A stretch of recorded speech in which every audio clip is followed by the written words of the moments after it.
We're not. We're live. We did it. We did it. Happy Victory Monday, everyone. How we doing?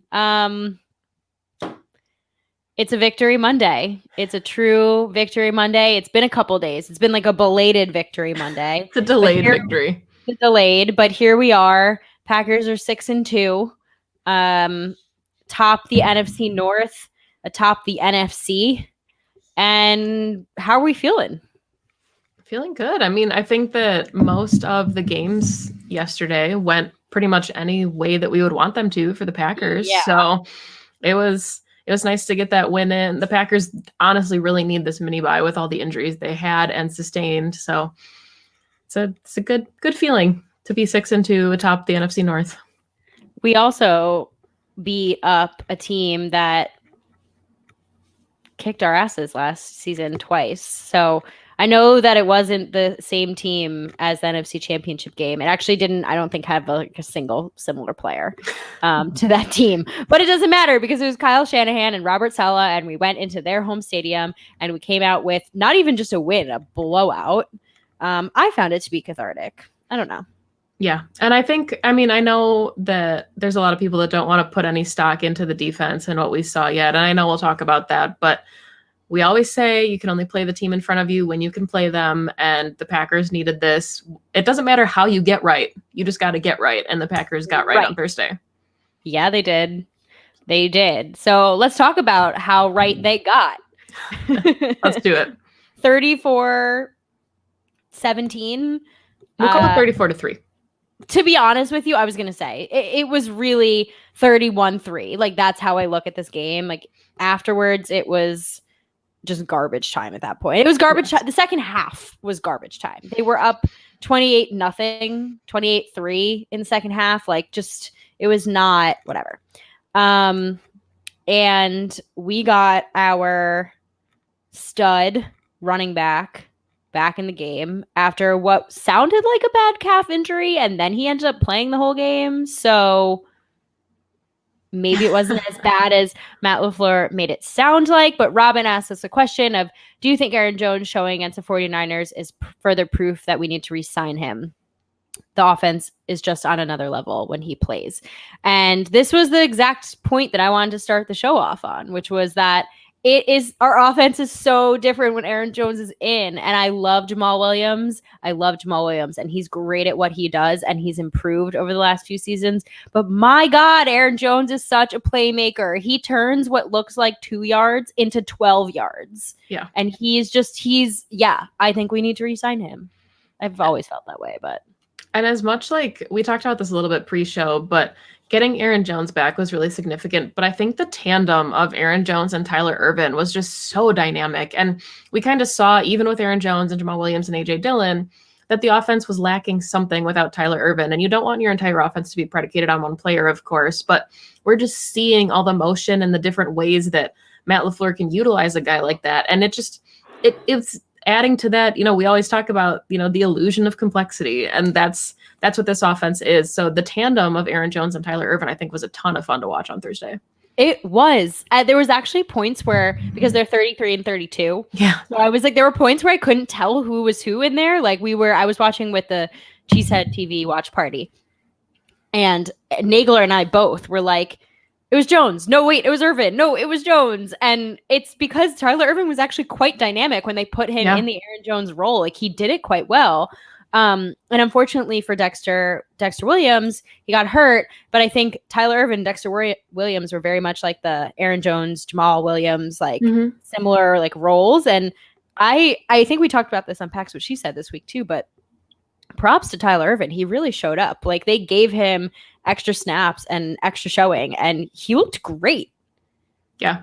Aaron Rodgers called him one of the unsung heroes of the night, where his stats aren't necessarily going to jump off the page at you, but you can feel his presence and the kind of the role that he played for the offense. And, I don't know if it was Aaron Jones or Aaron Rodgers or maybe Matt LaFleur, but somebody said that sometimes guys just need a fresh start.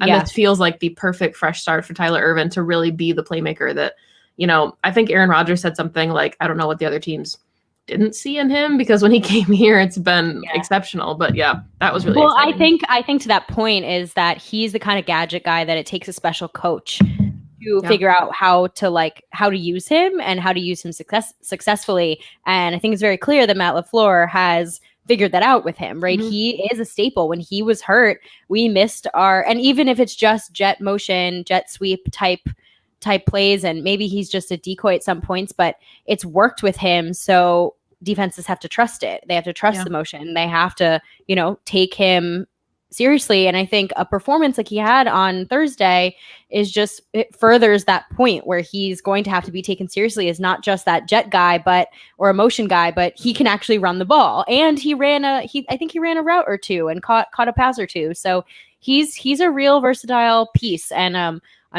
loving it. I'm loving our running back room. Yeah. And people that listen to Pax What She Said probably heard this already, but I want to double up on this a little bit because, for the expanded audience, I guess. But one of the players that you and I talked about in that same kind of gadget role was Marquez Valdez-Scantling. And we had this long conversation about, do we know what MVS is yet? And is what he is enough? And I think that what we saw, from this offense on Thursday is if this is his role, he still keeps the defense honest because, either he's going over the top and you put him in single coverage and he blows past the safety and he can have a big play, or, they take the coverage away from him and somebody like Devontae's open. So I think he adds another layer to this offense, even though, we do know that drops are still a little bit of an issue. But so the lack of consistency is concerning, but what he can do and be for this offense, I think is more than enough as like a wide receiver 3. Yeah. No, I completely agree with that. I think that I understand though why the drops are frustrating to people. Like I rewatched the game and he had a pretty key third down drop that would have kept the drive open, kept the drive going. And, he was open and Rodgers actually made a fantastic throw. He was under pressure a little bit. You know what I'm talking about. And it was a beautiful throw and MVS drops it. So it's definitely a little bit frustrating, but then again, he has another 2 touchdown game and you're just like, well, this is just what you are. So I think fans just kind of have to manage expectations with him. Yeah. And I mean, Aaron Rodgers said too, and Devontae, they had praise for him. And I know Marquez in his interviews has always said that it's not a confidence issue, but there were opportunities where Aaron Rodgers could have just ignored him the rest of the night. The drive stalls, he comes back to him. It's MVS's first 2 touchdown game of his career. And he had said at one point on the sideline, he basically was like, hey, MVS, do you want this play call? And he was like, yeah, I'm good with that. And then Aaron was like, okay, then I knew I was going to throw him a touchdown. That was the play call. It was just MVS touchdown. And that ability for them to just kind of wipe the slate clean is, I think, what they're going to need from him moving forward, especially when a guy like Allen Lazard comes back. I can't wait for Allen Lazard. So speaking of Allen Lazard, Joey the Jaguar has a great question, which is, do you think that Hackett noticed both of them in Jacksonville and were eager to get them to come to Green Bay with him? And you have to think yes, right? You have to think that that's not a coincidence that 2 kind of undrafted practice squad players in Jacksonville followed Nathaniel Hackett to Green Bay, and now they're, key pieces of this offense. You have to think that that was an influence from Mr. Hackett, as Joey calls him. And I appreciate it, Nate. Thanks for that. They're great. I can't wait for Allen Lazard to come back. And I think it's also that people around the league are starting to notice that Allen Lazard is a little bit of that wide receiver too. We were talking about this pre-show. I don't think I even mentioned that I was listening around the NFL and the podcast, and they also mentioned Allen Lazard. They're like, this offense is going to get Allen Lazard back, who has become that wide receiver too. And our offense is only going to get scarier. Yeah. And I mean, Jamal Williams will come back. I don't think Big B's here yet, but Jamal Williams will be back, AJ Dillon. So they are getting more pieces back. David Bakhtiari hopefully can come back for Sunday. That would honestly be one of the biggest benefits to this offense. Not even necessarily, I guess, for the Jaguars, but we know the Colts have a really stout front 7, so that would be a benefit. But I do want to give props to the offensive line that we did see on Thursday night, specifically Elton Jenkins and Billy Turner. Elton Jenkins played 3 spots on the offensive line, which is unheard of. And Billy Turner seamlessly going from left tackle to right tackle in the same game and having to shift his entire mindset, his footwork, that was just exceptional. And I think Adam Stenavich is super underrated for one of the most impactful Packers coaches. Yeah, for sure. There are a lot of them, I think. Mhm. Like we talk about the position coaches all the time.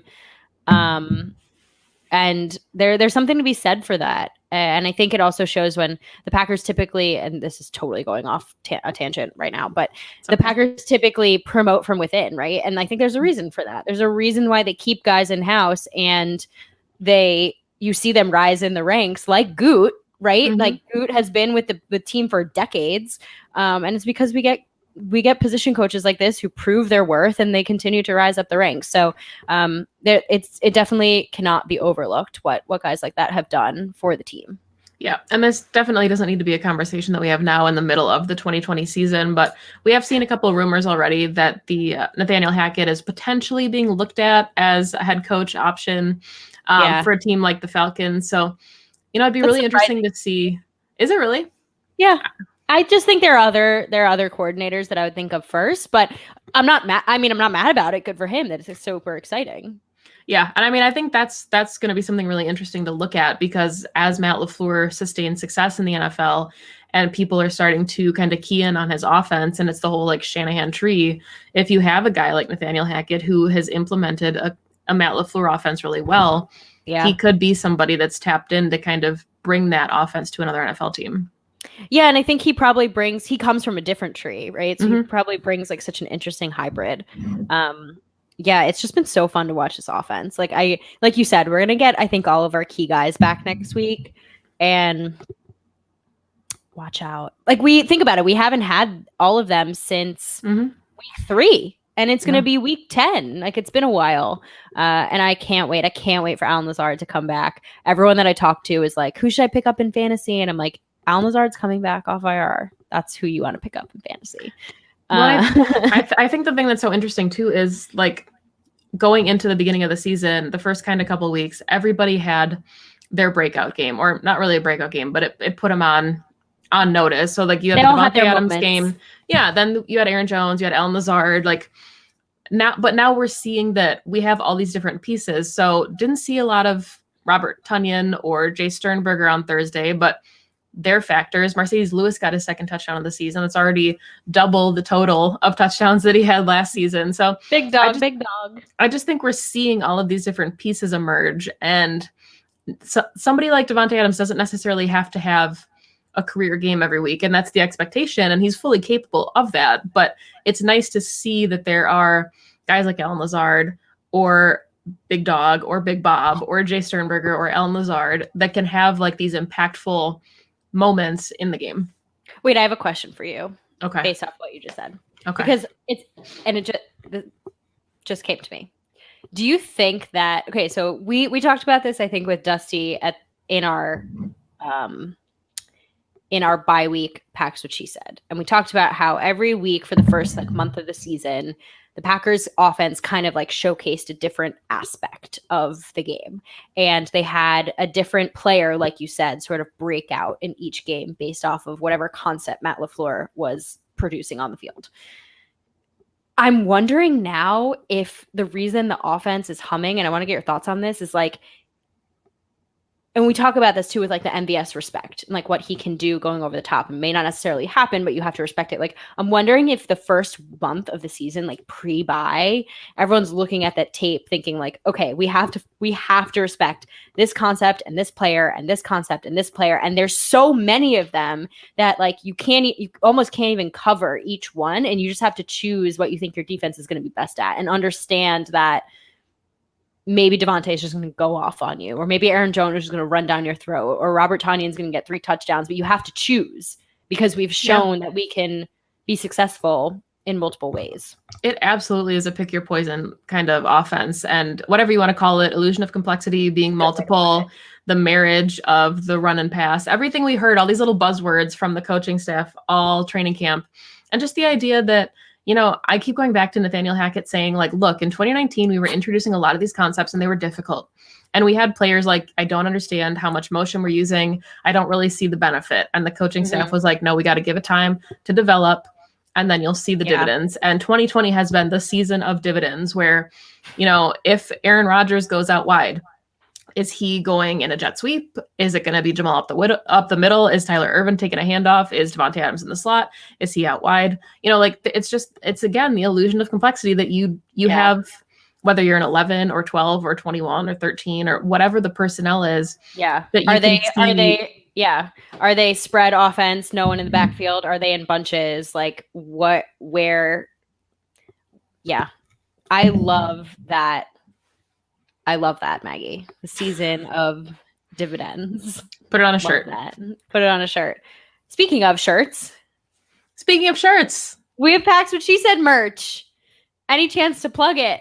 Go buy it. It's on the Cheesehead TV website. We're going to be wearing it next week because Perry's is in the mail. Mine's here, but in solidarity, I'm not wearing it tonight because we're, Angel. Yeah, it takes it a little bit. It takes a little longer to get to me in New York. Okay, so let's see. Any other questions about the offense? Not particularly. I want to say hi to Blake really quick.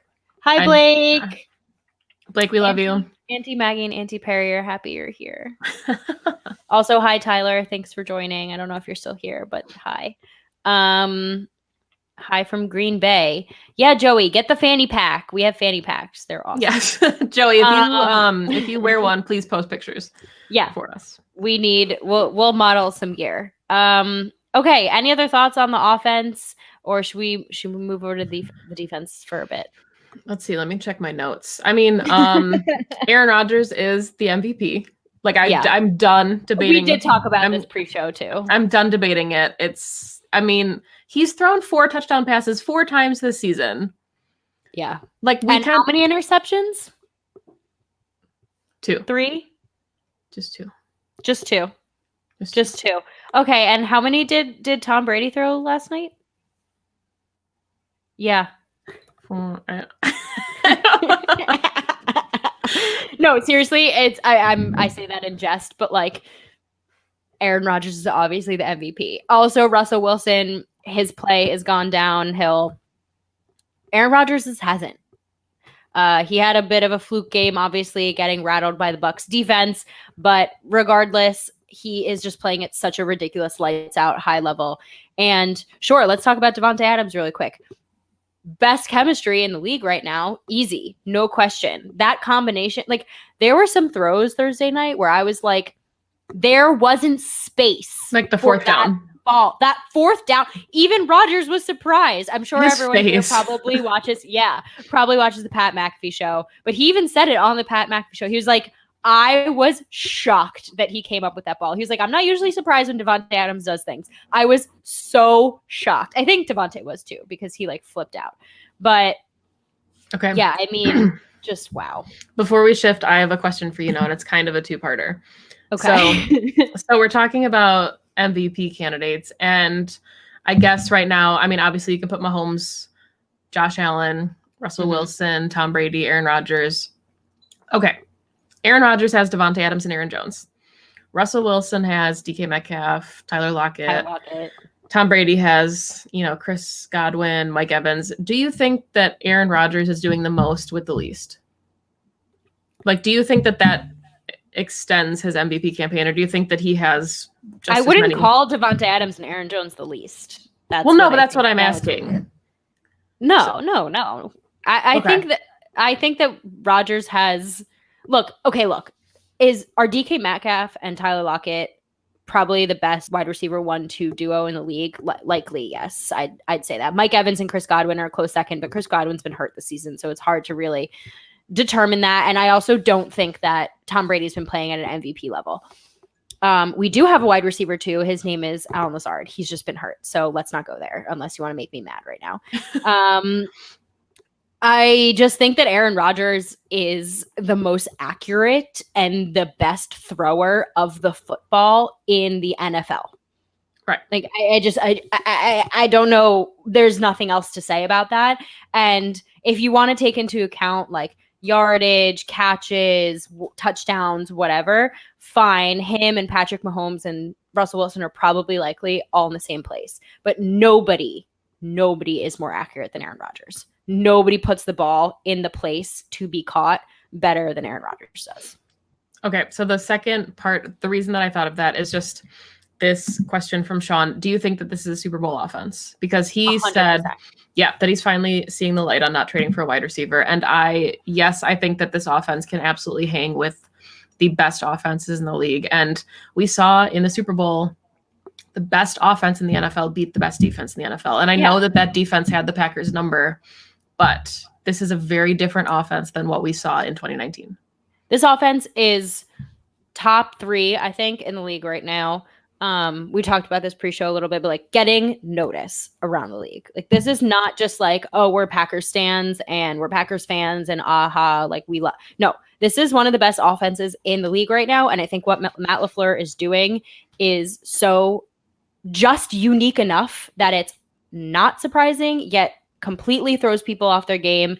I think that Matt LaFleur is becoming a better play caller over the course of this season. Like he has improved in completing drives, red zone play calling, short yardage situations, like everything that he was struggling with at the beginning of the season, he's doing better now. So I think it's one thing to say like Aaron Rodgers and Devontae Adams are playing lights out together, but they also have a play caller that is also playing lights out with them. And like, how do you stop that? How do you stop that when you have coach, QB, and wide receiver 1 playing in the way that they are? Yeah, no, I'm absolutely in agreement. I just, you threw me a softball, so I thought I would return the favor a little bit. And no, I'm in agreement, and I think that Aaron Rodgers, as far as a talent perspective and what we've seen on the field this season, he feels like he's playing like an MVP. And if you look at his numbers, he's got like the best percentage, completion percentage of his career right now. That's so wild. Like it feels like he's setting a bar higher than we thought was possible because we've seen it all before, and yet we're still amazed by the things that he's doing. And I think that anybody that said in the offseason that maybe either his time was limited or he was on the back 9, I mean, sure, he's probably on the back 9 as far as career numbers are concerned. He's not going to play another 16 seasons, but the talent has not dropped off. He's on pace for the same stats that he had in 2011. Mm-hmm. Like, think about that. Like, that is so insane. And I know that he's been somewhat inconsistent over the last few years, but we are literally watching a 2011 Aaron Rodgers in terms of stats and accuracy, just in a completely different offense. Yeah. And if you want to make the case for one of the greatest of all time, that to me is another example of why he is, because he didn't have success in one system. He's having like incredibly high level MVP level success in a second system that is completely different from Mike McCarthy. Couldn't be more different from Mike McCarthy. Yeah. So, and I think he is just, I love him.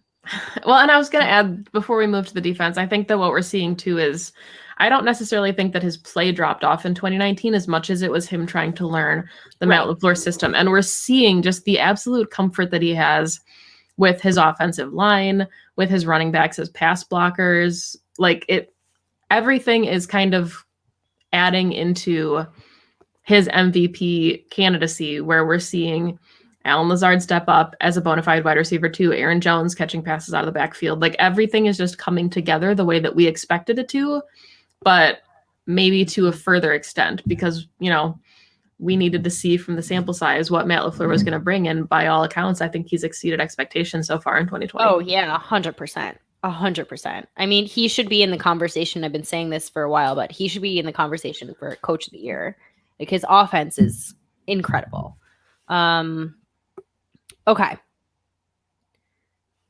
Let's talk about the defense. All right. Because obviously we won and we, for the most part, shut the 49ers down, but we were playing Nick Mullins and a host of nobodies. So the defense, look, I think that a bunch of guys showed up in ways that they haven't yet this season. They played in a way that they should against a bad offense. But did they fix anything? Like, am I feeling good about them moving forward this season? No, I want to see them play like that against a good offense first. So what do you think? I'm going to take it the opposite direction. because I think that what we saw from them is kind of a bounce back confidence game.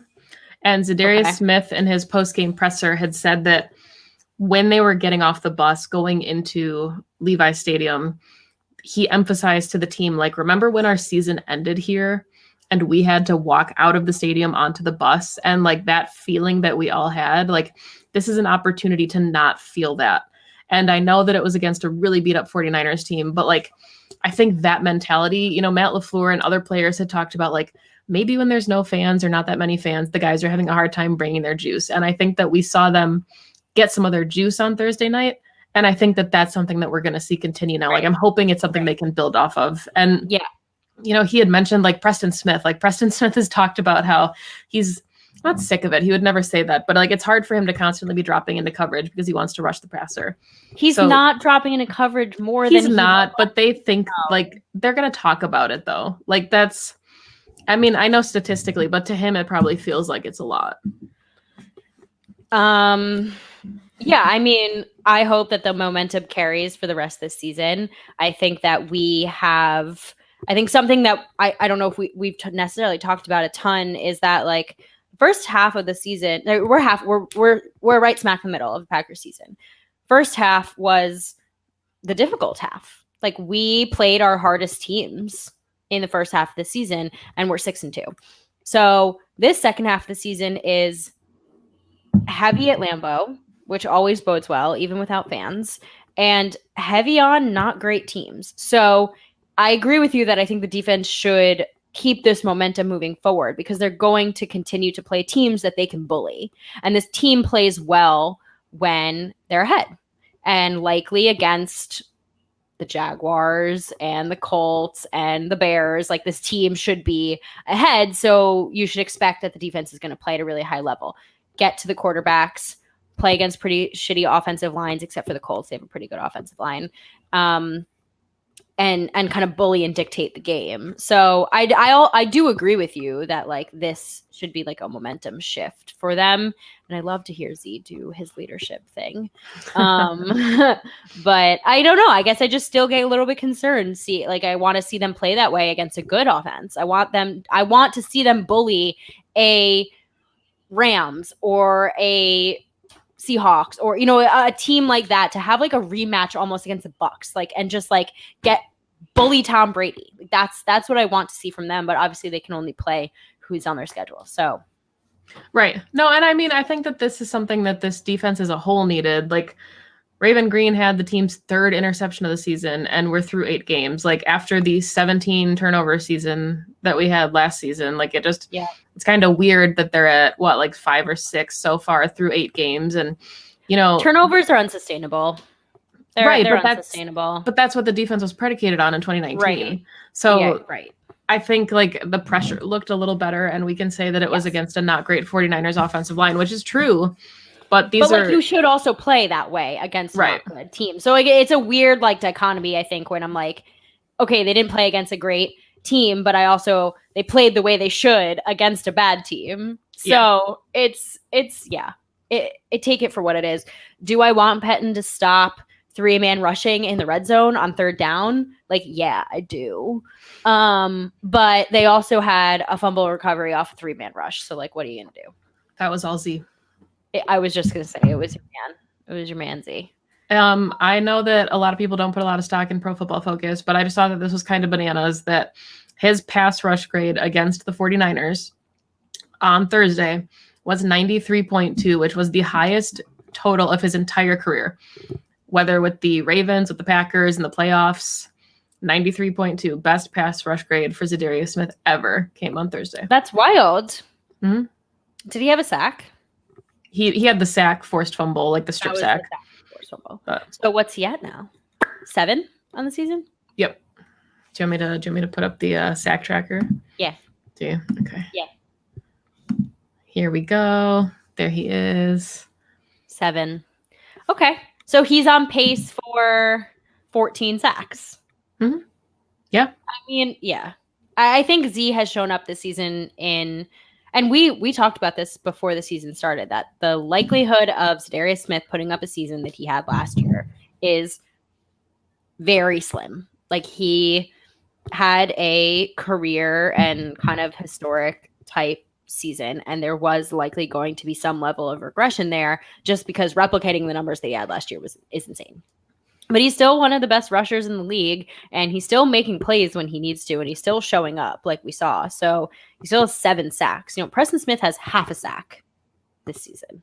So I want to ask you about that. And I know that you don't have the answers, and we likely will not have the answers, but I think that that's Who something says that? I'm sorry, you always have the answers. But I think that that's something that's really interesting is, we saw this Packers defense in 2019. Honestly, it feels like do more with less. And now we're seeing Za'Darius and Preston. You have Kenny Clark. You have guys like Kingsley Keke and Montravius Adams that are supposed to be taking a jump.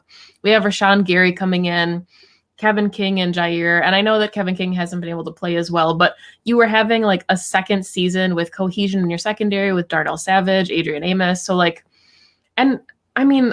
Martinez deserves his credit. He looks very, very good with the Giants. He's having probably his best season as a pro with the Giants right now. So maybe outside of inside linebacker, and, if the Packers found a gem in Kamal Martin, which it sounds like they kind of did, why aren't we seeing what we saw in 2019 with this Packers defense, who by all accounts, this defense should be better because it has better players. You want to know why I think that? Was that Mike Patton? I think we have the wrong defensive coordinator. I've said it all season. Like, our personnel, like you just said, is not the issue. Like, we have the personnel to have a great defense.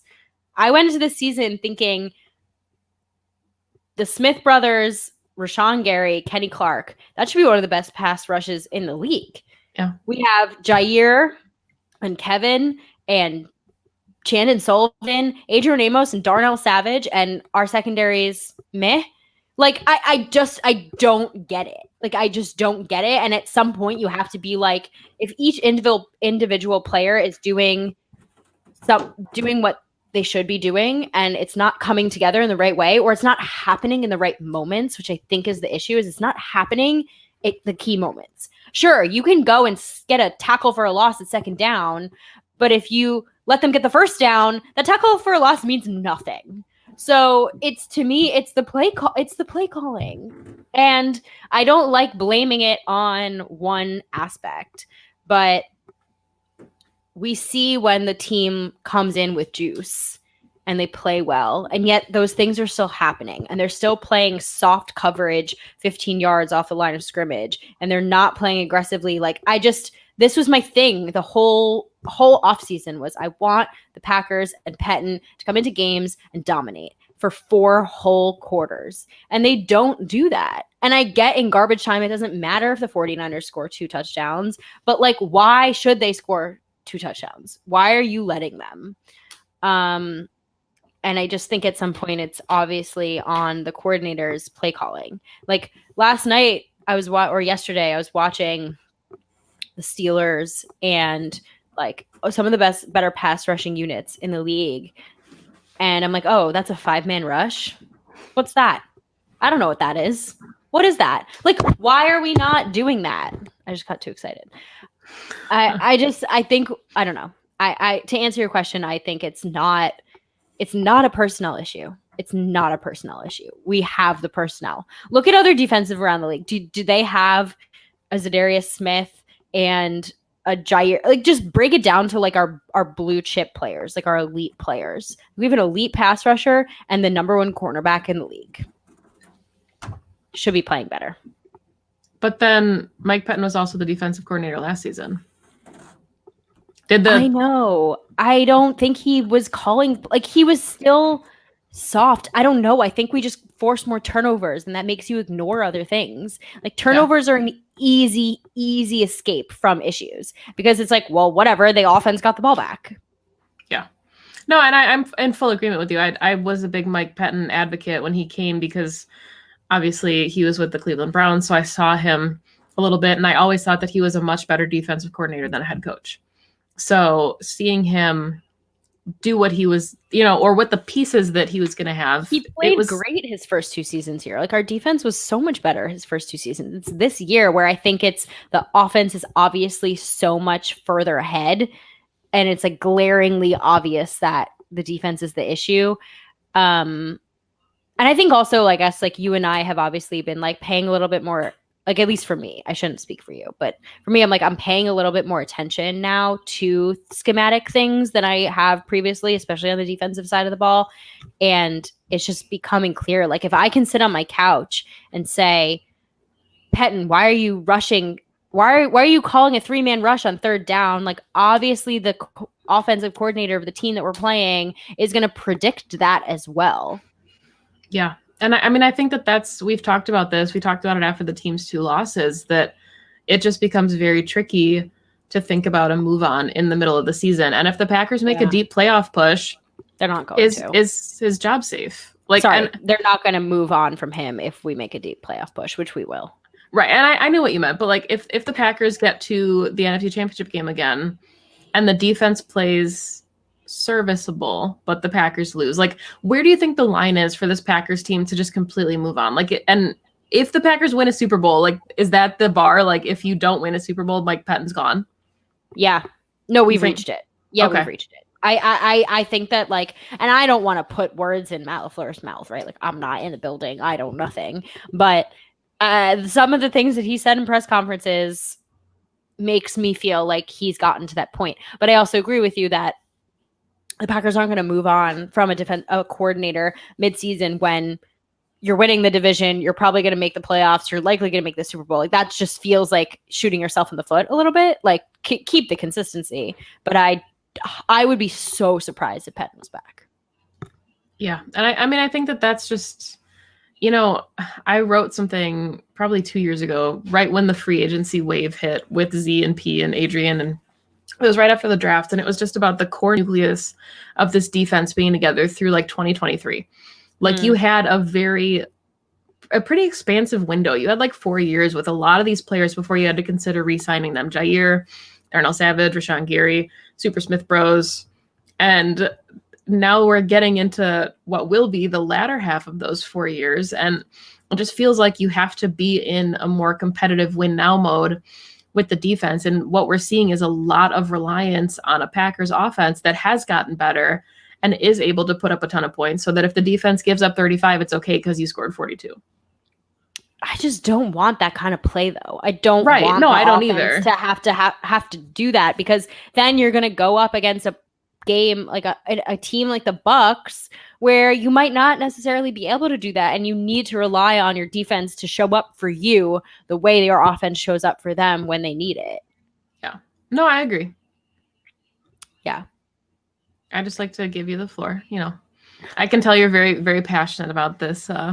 Because it's frustrating because I really believe in our guys. Like I believe in the players that Goot and team have put together on that side of the ball, and it's frustrating to watch some of them not be utilized in the way that like we've seen them be successful. Like Preston Smith should have more sacks. Rashawn Gary should have more sacks or more pressures. Like Kenny Clark, since he's come back from his injury, hasn't done a ton, and they just paid him the money. So that he can do. We've watched Kenny Clark do it. Like we've watched all these players do it, and yet it's not happening. So that's, I think, why I just get frustrated, because I'm like, it's not a personnel problem. And we have all this money and all this draft capital in the defense. Like we always put all of our capital into the defense, and they're not showing up. And at some point, it's just not a personnel issue. Well, and the more that I hear you talk about this, the more I think that like it'd be really hard to have juice when you don't trust the play calling. Like if I'm at work and I don't like what my boss is asking me to do, I have a really hard time getting motivated to do that project. Like just because it's my job doesn't mean that I have suddenly found this right. And I think that we're seeing that a lot. Like I can't remember what game it was, but I think it was the Vikings game. There were a couple times where it looked like Z and P were just looking at each other and they threw their hands up. Like either somebody didn't know what the play call was or they didn't know what they were doing. And it was, I think they panic and then it's just go to quarterback.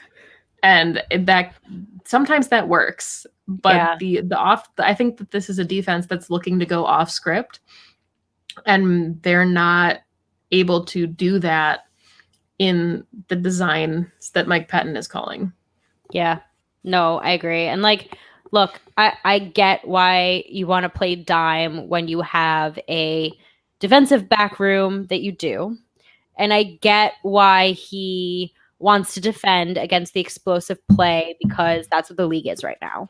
You look at teams that we're likely going to have to face in the playoffs or the Super Bowl in the Seahawks or the Chiefs or the Ravens or the Bills even. Like that's you look at the Packers, the way the Packers look at what MVS just did.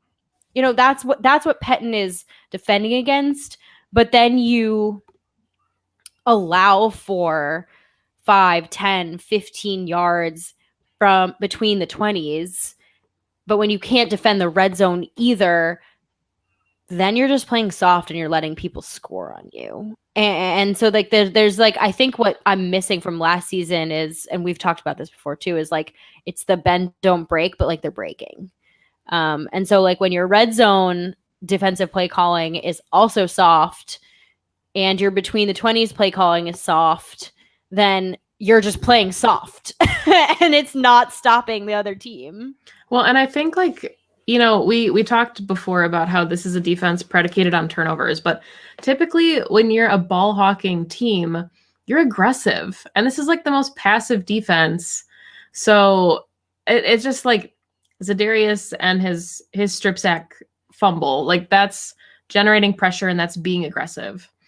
We had, the Preston Smith pressure forced the Raven Green interception. Darnell Savage should have had an interception in that game and it bounced off his hand. So, I mean, that's what you want from your secondary and from your pass rush is to be aggressive. And it's hard to be aggressive when you're rushing 3 guys on third down, like you're saying. So I feel like we're kind of reiterating the same points every time we talk about this defense, but that's kind of what it is that we're seeing these inconsistencies and it's hard to know how this team is going to fix that because it is probably something that they're really going to need to fix before they can make a deep playoff push.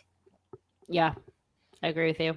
We'll see. We have a whole half of the season, so we'll see what they change. But let's take the last 15 or so to look ahead to the Jaguars. Because I think, like you said, Packers have had a mini bye, which is very needed. We've got COVID, we've got injuries, we've got Jair Alexander has a concussion, and I'm so nervous about it. Hope his little heady is okay.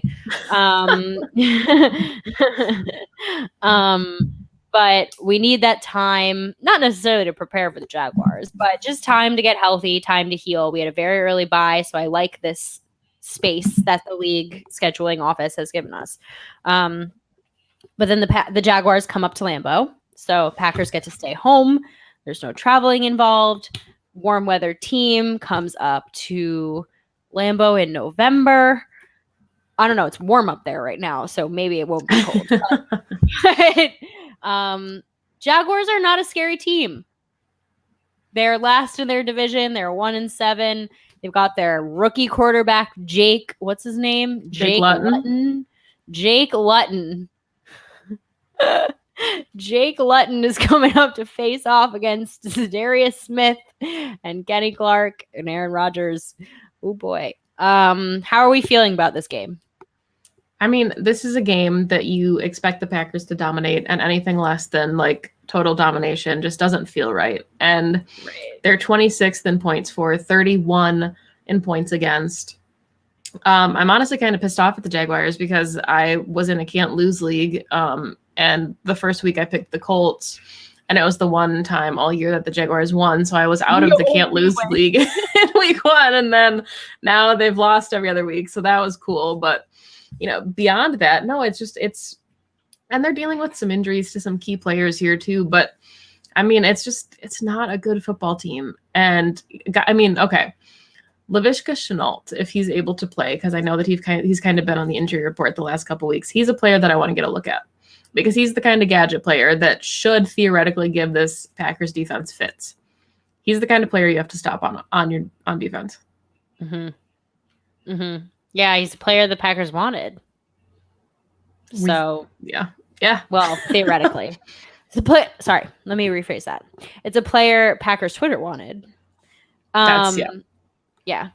Yeah, I mean, there's just not much that scares me about this team. I think the Jaguars of the AFC Championship era are long gone. The defense isn't that powerful. Their quarterback is a rookie. I mean, it's not even like Gardner Minshew, who's like kind of fun to watch. Like it's He is Jake fun to watch. Luton. Yeah. He is so fun. He's such a fun, entertaining guy.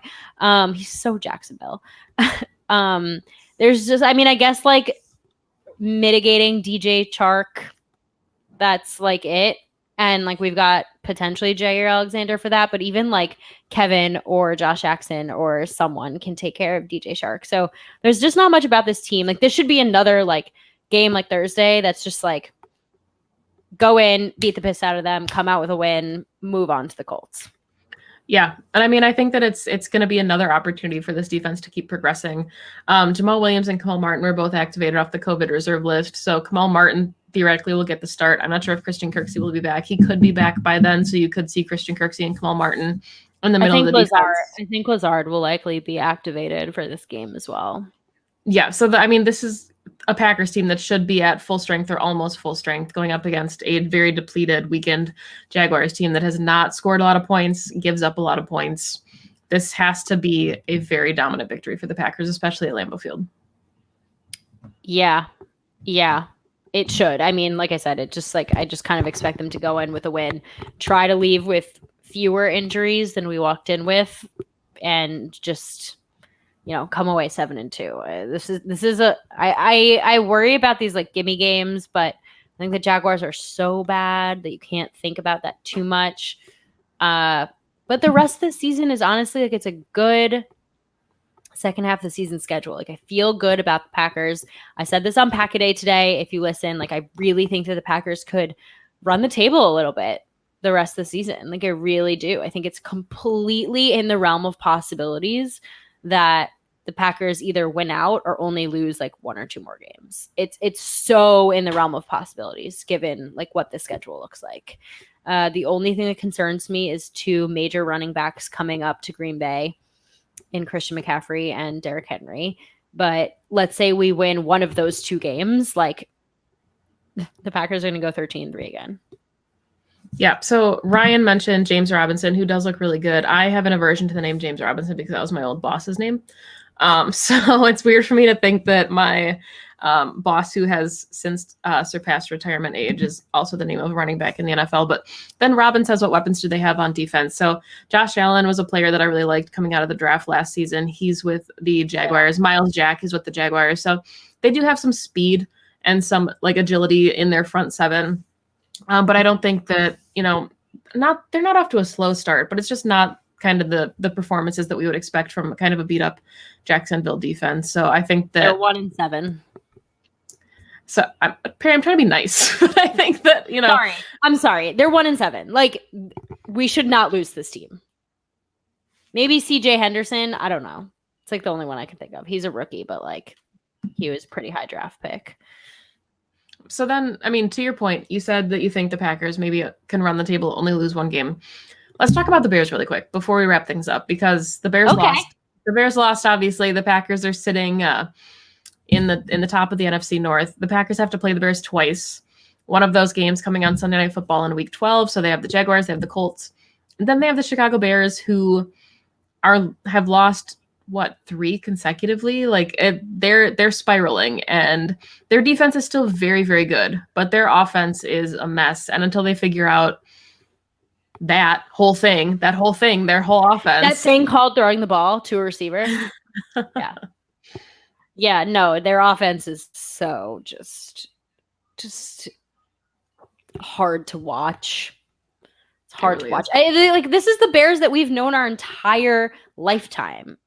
It's always been the Bears have one of the best defenses in the league. They somehow carry their team at some point in some games to win close games, but their offense can never get it together, and their quarterback play is always abysmal. Like this is their blueprint for football. Nothing is different this year. And I know that they won a couple games and we were tied for the NFC North at one point and whatever. But like when you're choosing between Mitch Trubisky and Nick Foles, like you're not going to get far. You're just not going to get far. So they look they just look like they have the wheels have fallen off. Like they can't get the run game going at all. Allen Robinson makes great plays because Allen Robinson can catch uncatchable footballs. And that's the only reason why they move the ball at all. I this weekend against the Titans was like, oh my God, like what are you doing? I mean, if they bench Nick Foles and bring Trubisky back in, it's just like it's season over at that point when you're switching back and forth between quarterbacks. So that's something I want to ask you, because we did talk about this a couple weeks ago, and the Vikings are looking a lot better. Kirk Cousins is playing better. Dalvin Cook is probably the best player in the league, like at this moment, as far as his numbers are concerned. To me, it seems like a lot has to happen, and it's probably a little too late for the Vikings, but it feels very much right now like the Bears are going to fall out of playoff contention. And then we have basically the entire NFC West that's competing for those last couple spots. Do you think the Vikings have an outside shot given the way that they've performed and climbed up to 3-5? I think if they keep doing what they're doing right now, which is like minimizing Kirk Cousins and running Dalvin Cook, yeah. Because like the Bears are 5-4, the Vikings are 3-5. So one more win and one more loss on each side, it might flip around. I still think that it's like a long shot for the Bears and the Vikings, honestly, to make the playoffs. But the Vikings, I think, maybe it's a bold prediction, maybe it's not, but I think the Vikings surpass the Bears in terms of NFC North standings by the end of the season. Yeah. And I mean, it was hard to think that way when they were a couple weeks ago. But I mean, after the performance we saw against the Packers, and I think the Packers beat themselves that game, I wasn't ready to say that the Vikings were that exceptional yet. And, it's not yesterday, not last week, they played well. Mm-hmm. But it is just hard to think of. It's a lot to overcome the second half of the season now, because we're seeing teams like the Seahawks, like the Saints, the Bucks, the Panthers are still in it. Mm-hmm. Pretty much the entire NFC West. Like there's a lot of teams contending, and I know that the playoff field expanded by one, but there's a lot of teams, and somebody really good is probably going to miss the playoffs this year.